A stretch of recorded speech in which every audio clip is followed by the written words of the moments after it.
Greetings, Marsh here, and welcome to episode 212 of my modded Factorio playthrough. In this episode, we are going to go over the different elements of growing puffers. Enjoy! Let's go through here and look for anything else that was limited by not having access to green circuits. Well, we can upgrade our miner to tier 4. We don't use it very much, but it's nice to have. Goes a little faster. I think the main thing is that it mines faster, not that we care about that when we're just chopping down trees with it. We haven't used it in a long time, but it is relevant sometimes. And actually, I think that's it for now. I think we're pretty good. Research seems to be happening about as well as can be expected. We're building up more and more rubber, so certainly we are producing it faster than we are consuming it, so that's nice. I guess eventually it'll just fill up, which isn't a bad thing. Any of the extra gases that aren't needed are just going to be burned away, so that's what was happening before, so no change there. Alright, having green circuits is an important step towards building our tier 3 ore sorting, but the other big thing that we're going to need is more modules. We got to go to tier 3 and above. I think we checked this before, that we can essentially go to tier 5 because we need the speed logic boards for that, but then tier 6 requires the processing boards in modules 3. So the modules 2 just use these logic boards, and that is from fiberglass, and it actually does not require specifically the green circuits. It does require the integrated electronics, but neither the electronics or the fiberglass is particularly difficult to make, but we needed to make them anyway for green circuits, so at least now we can say they are available. So there's nothing really here that's difficult other than the next tier of crystals. Now we need the polish shards. So to actually get here, we're going to have a bit of research and upgrades to do. Hopefully we won't have to change too much of our factory, but the problem now is that we have kind of a limited amount of space here. And yes, I built this with the idea that all of these ore sorters here could just be picked up, moved to this open space right here, and then we can put tier 3 ore processing up here. But I would prefer to avoid having to pick all of this up and move that, because you see how long it takes robots to move things that are in belts and in warehouses and stuff like that. I would prefer if we can get it all to fit in the same spot, because these are fairly dense machinery, but it was the original first tier with no modules. So I imagine if we had higher tiers of machines with modules, we potentially could get the same amount of processing in a much smaller space. So that's kind of my goal. Plus, let's say we just went to tier 3 ore sorting. Well, what are we going to do after that? Well, build stuff. And anything we build in the future would be smaller with better modules. So we really want to use the best available modules. So I think it's worthwhile to kind of dive into the tier 5 modules, which start to get insane. So we're kind of at that point now. But we have our new miner here. I don't know if we have everything in our inventory necessary to upgrade it. Let's see. Oh, I guess we do, because it requires tier 2. So I'm not sure how much of a speed difference there is, but I guess we can place this down and check it. Put it down in there. Let's give it some rocket boosters, because why not? So we get in and it's moving.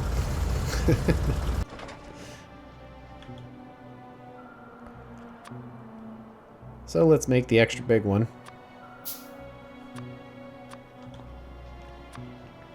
There you go. It's nice that each tier has its own model, so they look kind of nice. And there we go. It's moving.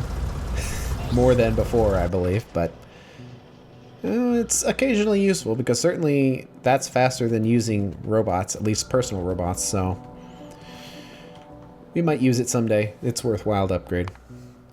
But anyway, we got a chain of things to do here, because we need module 2s, which requires the next type of crystal shards, which requires growing puffers. Because to make these shards requires the cut versions and to be polished, which are things we're already doing. But this raw crystal shard comes from polluted fish water, which we're already doing. And it's also important to note that these shards don't come from the previous tier of shards. They come from their own process. And we will need those previous tier of shards to make the previous tiers of modules. Because modules are made from the previous tier of modules plus extra components. So basically each module is more and more components dumped into it to make it faster. So we're going to need to make all tiers of these shards. Luckily, it comes from the same stuff, polluted fish water. So all of those aquariums were sized for a specific amount. The number was arbitrary. That's fine. It's already been built. As you can see, anytime we look at it, the fish are quiet because it doesn't really do that much. Despite how big this is and how much work went into making it, it doesn't run that often, honestly. So it's fine. We've had no shortage of crystals ever since this was set up. We've been great with crystals, so I'm fine with leaching more of those resources. But we need an eggshell seed to add to that fish water.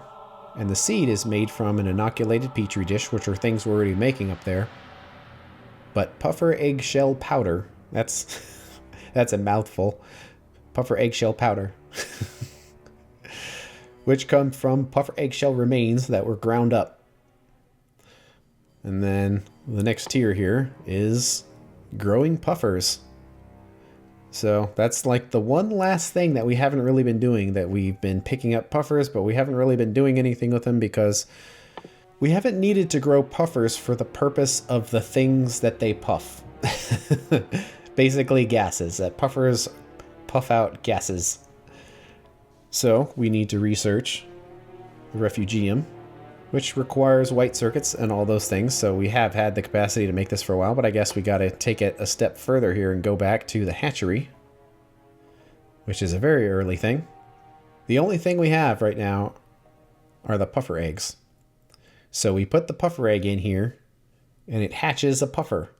95% chance that it's a regular puffer and a 5% chance that it's a rancid puffer. And then for the other egg types, when we get them, the rancid puffer could be mostly rancid puffer, but also goes back to gaseous puffer. The blazing puffer, 70% of blazing, but then 30% gaseous. 60% of an acid, 40% gaseous, and 50% corrosive and 50% gaseous. But in the beginning, all we would have is the gaseous puffers and a tiny bit of rancid ones. And you get your eggshell remains through hatching them. So that's how we would get those. We have butchery 2 here. Let's say if you had too many puffers, you could chop them up into meat just like fish and make them go away, which is always useful. So now that we have the puffers, what do we do with them? Well, we need to make a puffer atmosphere, which is sulfur dioxide, hydrogen fluoride, and oxygen. Those are acid components. Not the acids, but the acid components. We'll have to see about the numbers, if we're going to have to send these on a train or if drones can do them. Something tells me we're probably going to need a train. Which is a little annoying because these things aren't on trains now, but we'll deal with that later. Or another thing we could potentially do is just send the acid components in solid form. So for example, instead of sending sulfur dioxide, we can just send sulfur, make the oxygen locally, and then turn it into sulfur dioxide. And actually, I think we're doing something similar with our science here. Yeah. So we need our sulfur dioxide for the purposes of making our blue science. But instead of sending the sulfur dioxide down, which would be super annoying, we're just sending the sulfur down using drones. And you see, we don't even have a drone out right now for this that's using it so slow. So that's a great way of handling that.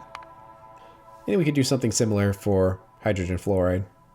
So then when we have the atmosphere, we need to mix that atmosphere with nutrient pulp, which is being sent by a train up there. So you see how when you're growing things, suddenly all these resources start mixing together. And there are many ways to make nutrient pulp. Right now, our factory's method of making pulp is through growing our fuel. That through this process, we have extra, and we're converting the extra into glycerol and some more fuel, but mostly wasting it in mineral oil. But it's available and sent on a train to grow fish, which also need nutrient pulp. And just in the process of talking, this is basically done. So it's going to be available and in the area already, which is nice. So we really don't have to do anything special with that. And then, when we are using our puffers, 4 puffers go in, and then 3 come out, and a 95% chance of getting a 4th one. So generally, most of them will be fine, and every once in a while, one of them will die. And then we will need to grow more of them. But that growing more of them isn't a part of this process. So depending on which puffers we have available will determine what we need to put in and what we get. The standard puffer will create acid gas if we put compressed air in. And acid gas is just, I believe, will actually give us the input components. I believe we'll get the sulfur dioxide gas and the hydrogen fluoride gas out of that from taking care of acid gas, which kind of makes sense for this process to feed into itself. And with the rancid puffers, we add in ammonia and get some acid gas, but mostly raw gas. So the purpose of this would be to get gas components for like making rubber. And that's where we can send it. And then if we had the blazing puffers, we would put in carbon monoxide to get urea gas. If we had acid puffers, we would put in sulfur dioxide gas to get synthesis gas. And with the corrosive puffers, hydrogen chloride goes in and hydrazine comes out. And hydrazine is rocket fuel. So that would be nice. So that's how all that works. But in the beginning, we would only have mostly gaseous puffers and the occasional rancid puffer. So we'll grab that, and then the tier 2 is puffer love making. We got to make more puffers. So depending on which puffer you have, they want different foods. Because puffers don't just breed by themselves. You have to get them in the mood first, and you have to give them their favorite food. And gaseous puffers love beans. I believe beans are the process of benifran, which we are using to make fuel. So those would be available. But for these other things, we would probably have to source them from around the factory. For example, leaves, I think, are available. And it's done. Research is too fast. The leaves would be available right up here. We're basically using them to feed the fish, basically, turning it into nutrient pulp. And the extras are being sent down for the purposes of limiting the requirement of this dust from the factory to make it easier. But we could get leaves there. So we do have leaves, and we do have beans. The others we would probably have to make special farms for, and we would have to just deal with that when we got there.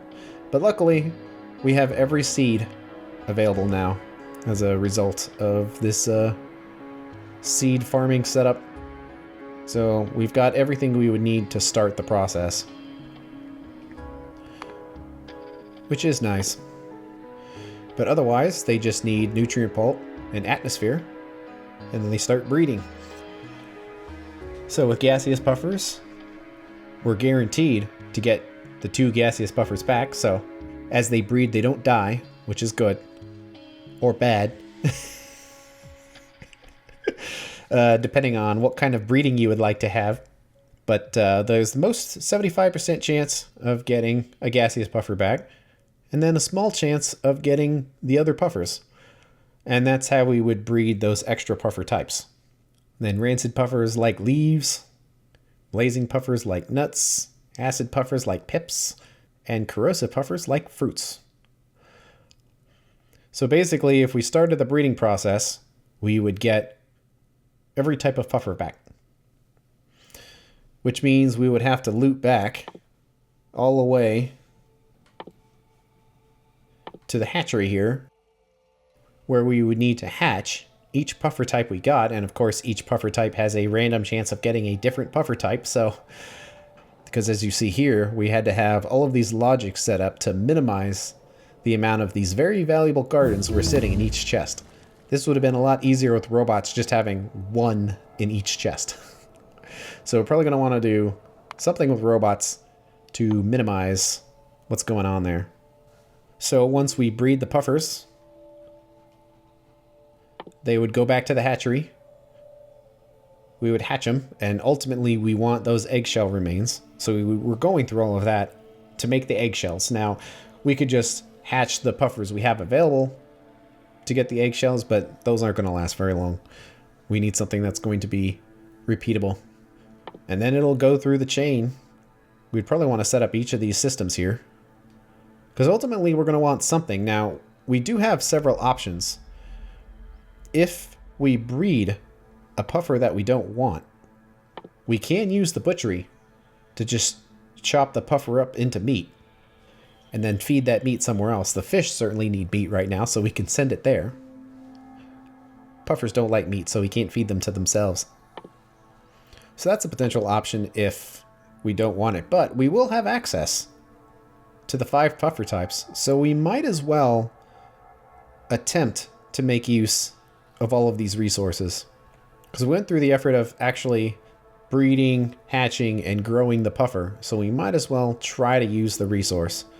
So acid gas could be sent down to be processed into the components that go into the puffer atmosphere. So we almost certainly would want to grow every regular puffer we have access to get the acid gas. And you see all the other puffers also make acid gas.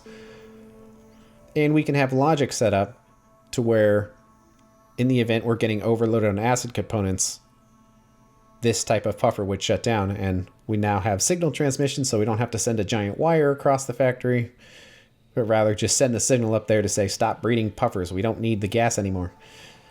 And rancid puffers are basically always useful. The raw gas could just all be turned into rubber, and in the event that it gets filled up too high, the raw gas would just get burnt and turned into energy. So that's actually perfectly fine, just having the rancid puffers puff away. We would need to put some ammonia in there, so that's a little annoying. And actually, let's kind of look that up, because I know we had extra ways of making ammonia. Let's see. I believe it was blue algae. Yeah.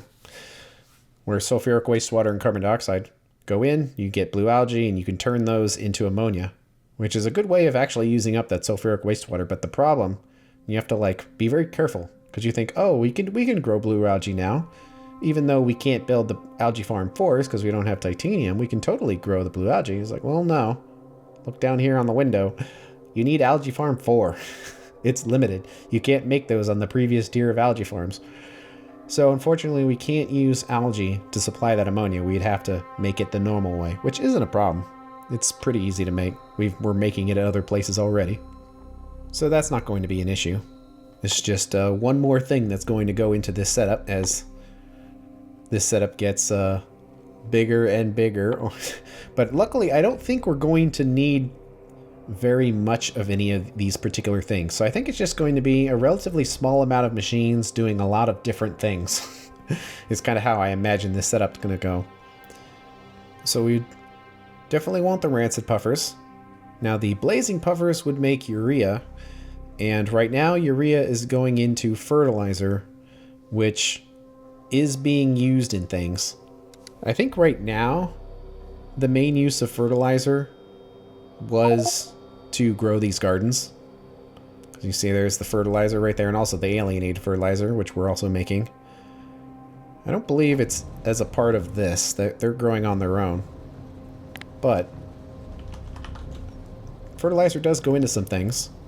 We were talking about trees some episodes ago, that the higher tiers of growing trees all require fertilizer. So We can make all of that urea go away by making fertilizer and then sending it to make the higher tier of trees. So we would make use of all the urea, so there's no reason to chop up the blazing puffers. We can use that urea and, again, have logic set up where if we were maxed out in urea and couldn't put it anywhere, well, then start chopping up the blazing puffers. That probably wouldn't be a problem with the rancid puffers because we would just burn the gas, so we would essentially never have too much of it. And then with acid puffers, we would get the synthesis gas. And we did do the research. We haven't been doing anything with it yet, but we absolutely could turn that gas into at least fuel, certainly other things. So we probably could just dump that as well and make use of all of it and not have to worry about chopping up the puffers. We would let them grow up, grow old, and live long lives, happy, breeding more puffers. And then the corrosive ones would make the hydrazine. I don't believe we have any application for hydrazine yet. Yeah, it basically goes into the rocket fuel. I wonder, let's see.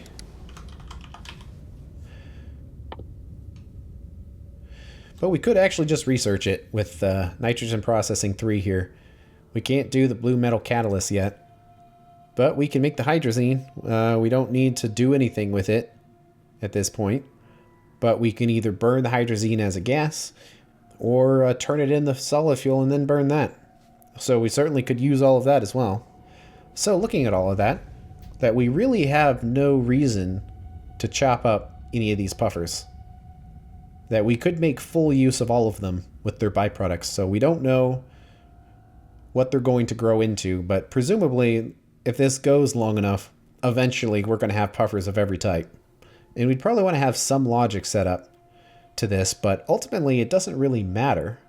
We would just let them grow as they want to grow and let the resources be sent to where they want to be sent. The main thing we would be doing all of this for would be the eggshells. So once the eggshells were filled, all of the processes will stop.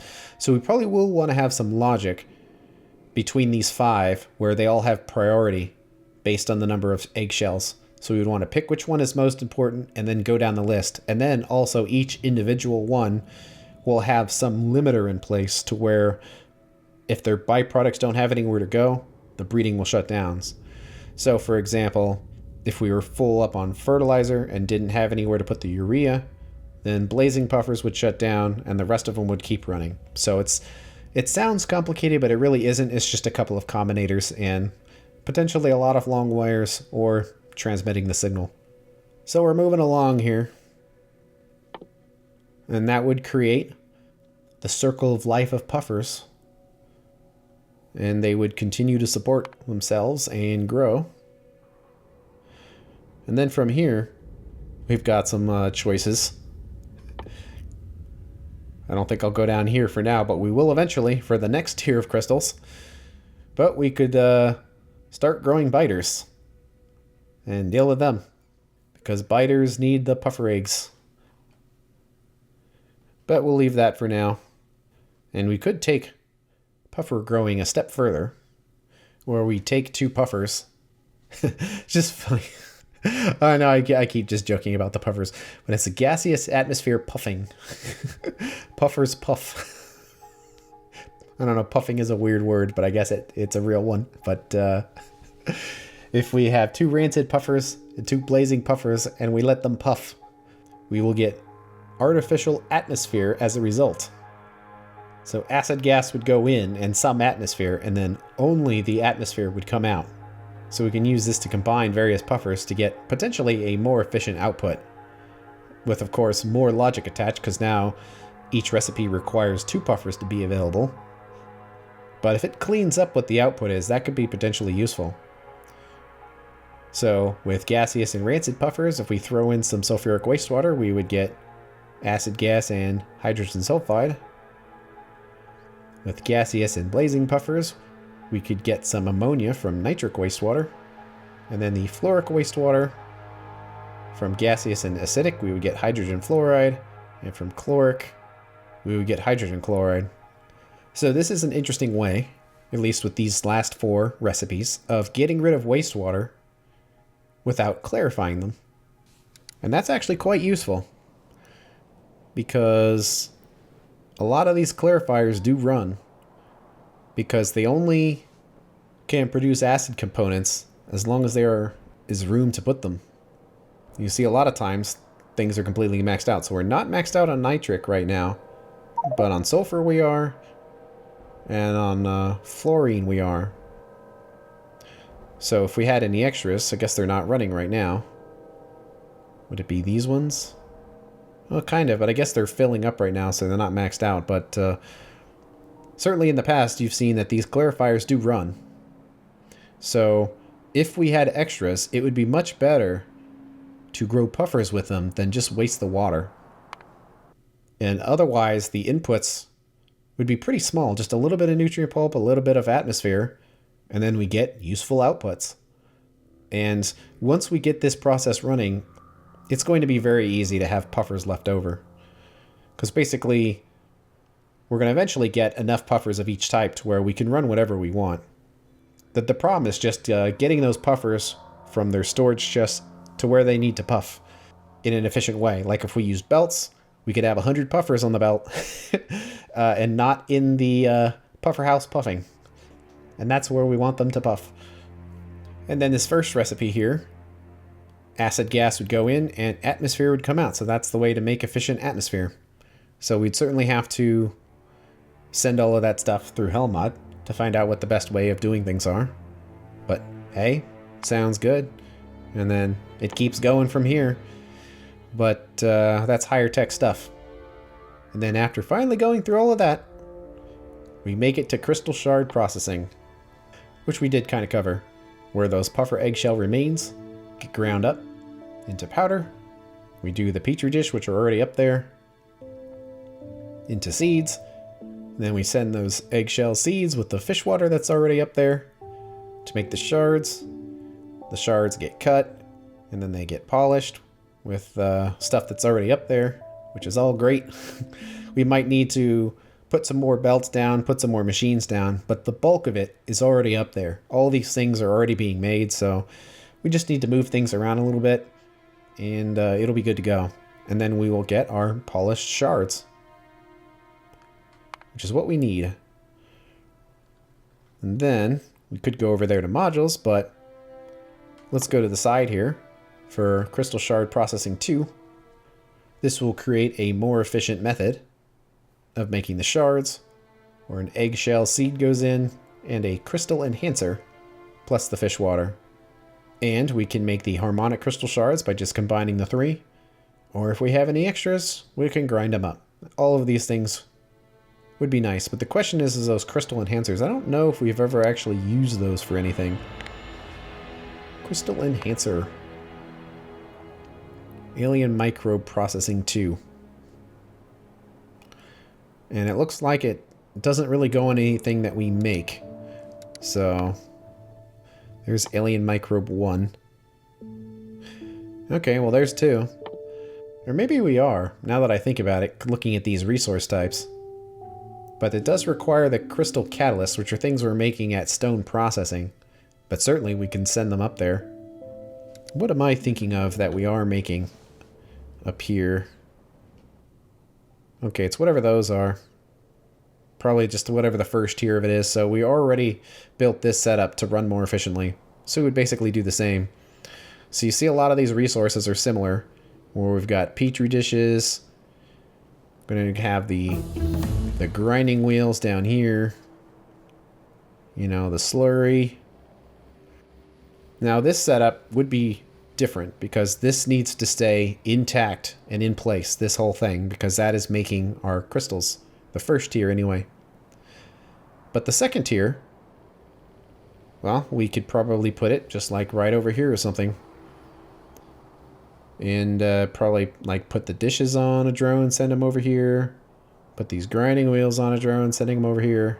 You know, the fish water's already here. So you can see how a lot of this stuff is already in place. It wouldn't be that much of an effort to add them on.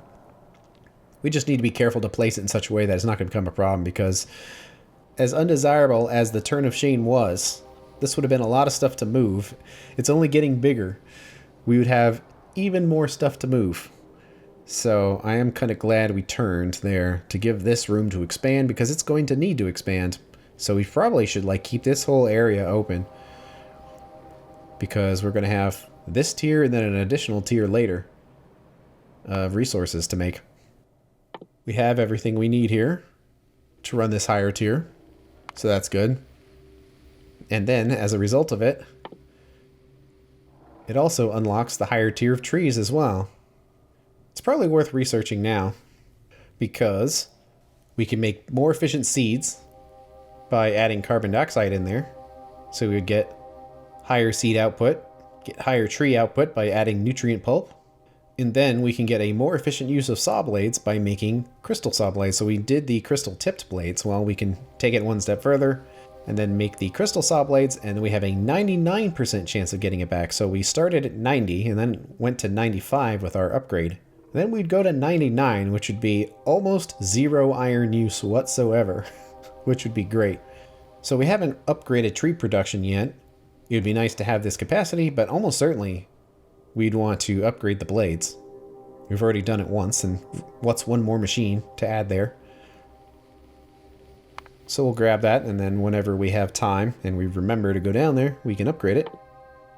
And then from here, we can finally do modules.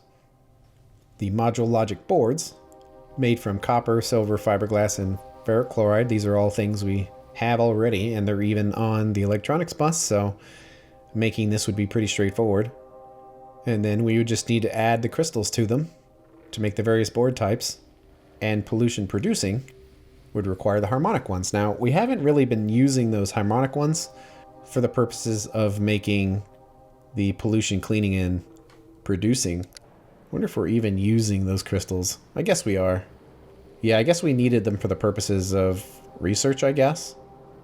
But yeah, you see how, I guess, so we did make them. We're just not using them for anything. But I guess we did do them for research purposes. So that's one thing. I'm beginning to think that pollution cleaning will have a value, because as the modules get more powerful, we will more easily hit the limiting factors. So if we add a bunch of productivity modules, they're going to slow the machine down to 20%, but after it's at 20% speed, it can get no slower. So at that point, adding productivity modules just becomes free resource and actually speeds up, even though the modules technically slow it down. We'll actually get a higher output out of it, which is nice. But we're getting to the point now where, let's say we need a bunch of speed modules, where one machine will be plenty fast and we won't need to fill it up. And let's say we throw in a bunch of efficiencies, well, the energy consumption can only go down to 20%. It can't go lower. So what happens if the machine is as fast as we want it, and we've got energy consumption down to 20%? Well, we have an extra slot. And what happens if it can't take productivities? Well, then we can put pollution cleaning in there until that goes down to 20%. So I'm thinking we're going to want to start making the pollution cleaning boards at this point. And why would you want pollution producing? Well, it's kind of a mean board. You really wouldn't want it unless you wanted the biters to get stronger. But it does have a weird use in that, because farms consume pollution, that if you added a pollution producing board, it actually makes the farm consume more pollution. So if you wanted a farm to consume pollution more than farming faster, which is what the agricultural modules are for, then that does have a use. But you don't really need to do that, because most places that have farms have no pollution at all. It's kind of hard to tell, but you see how basically there's no pollution here at all. Like, this farm just consumes everything. You can easily see that here, where every time it ticks through, it consumes all of the pollution. So once there's zero pollution on a square, it can't consume more than that. So none of these would need any kind of consumption increase of pollution. It's not really something you need to do, but it's there. So we would need to research all of these, and that requires regular research. But then from here, to research each higher tier of module would require more research from the module lab. Now, luckily, it doesn't require the higher tiers of the circuit boards, just more of them and higher components. So if you go down to the first tier of speed modules, we only needed the speed boards. But then For the higher tiers, we're going to need main boards. And more of them. And then tier 6 is the module 3s, and they also add in the cases. But these are all basic module components, so they're already there. And we've already have it set up for this research. You can see it's already, all those things have been fed in here already. So everything we need to research is already there. I think we were having some problems with research before. So I kind of want to let this research first, and then we can add all that stuff in here and see how it works. Because we probably want to get this research started now, because it potentially could take a long time. Like tier 5, well, it's not that bad. It only requires 200. Like tier 8 is 10,000.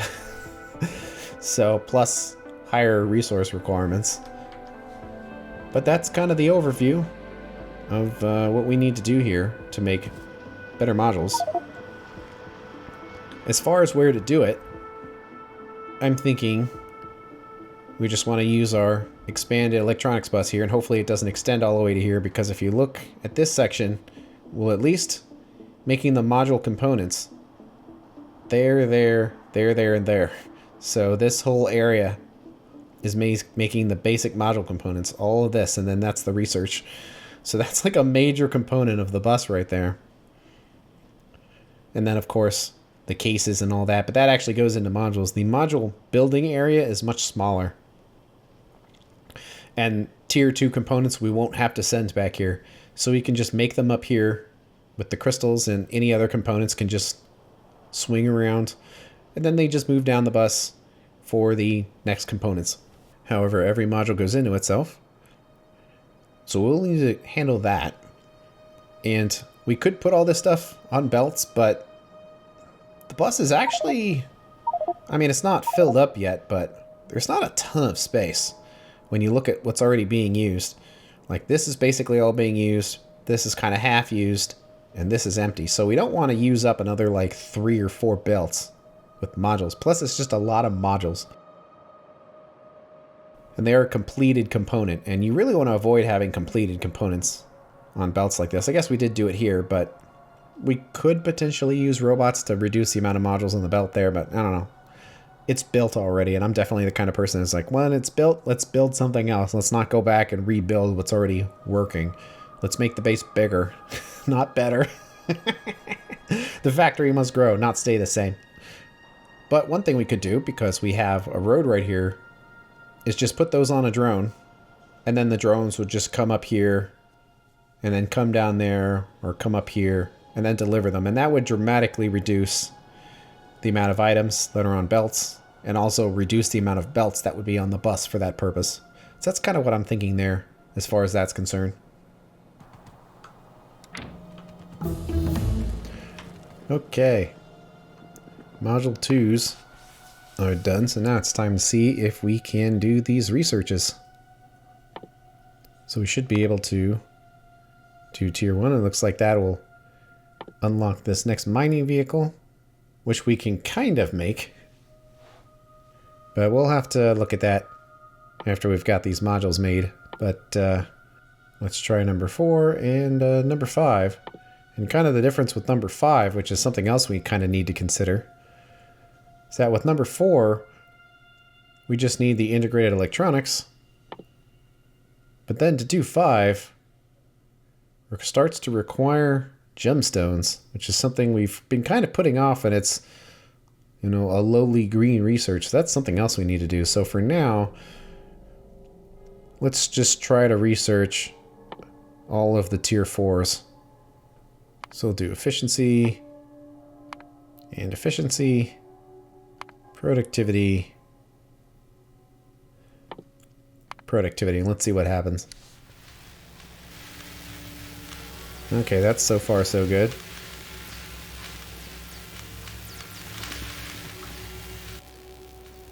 Yeah, we put tons of productivities and all here, so individual research rate is slow, but seems to be working. Let those module types go their course, research the others, and then we can talk about gemstones. But now we got a plan for our new puffer setup, but that's going to have to wait until the next episode. Thanks for watching, and I will see you later.